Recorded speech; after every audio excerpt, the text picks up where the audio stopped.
ప్రార్థన. ప్రేమ కలిగిన మా ప్రియ పరలోకపు తండ్రి, మా యేసయ్య, ఈ సమయంలో వాక్యము ద్వారా మాతో మాట్లాడి సహాయము చేయమని యేసుక్రీస్తు నామమున ఈ ప్రార్థన అడిగి వేడుకొనుచున్నాము తండ్రి. ఆమేన్. యోహాను సువార్త 17వ అధ్యాయము 5వ వచనము. తండ్రి, లోకము పుట్టకమునుపు నీ యొద్ద నాకు ఏ మహిమయుండెనో ఆ మహిమతో నన్ను ఇప్పుడు నీ యొద్ద మహిమపరచుము. దేవుడు ఈ వాక్యమును మన వినికిడిలో దీవించునుగాక. ఆమేన్. క్రీస్తునందు ప్రియమైన సహోదరి సహోదరులారా, యేసుక్రీస్తు వారు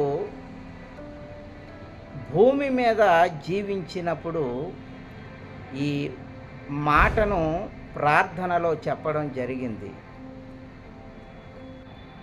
తండ్రి అయిన దేవుని యొద్ద కుమారుడైన యేసుక్రీస్తు వారు మహిమలో ఏకమై ఉండేవారు. క్రీస్తు యేసునకు కలిగిన ఈ మనస్సు మీరును కలిగియుండుడి.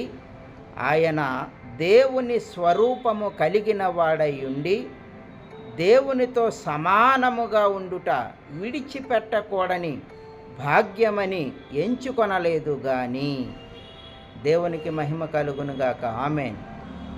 దేవునితో సమానముగా ఉండుట విడిచిపెట్టకూడని భాగ్యమని ఎంచుకొనలేదు గాని, దాసుని స్వరూపమును ధరించి మహిమను విడిచి ఈ భూలోకానికి వచ్చి మానవుల కొరకు ప్రాణము పెట్టి రక్షణ సిద్ధపరచడం జరిగింది. నేడే రక్షణ దినము, ఇదే శుభదినము. యేసునందు విశ్వాసం ఉంచండి. దేవుడి మాటలను దీవించునుగాక. Amen. God bless you all.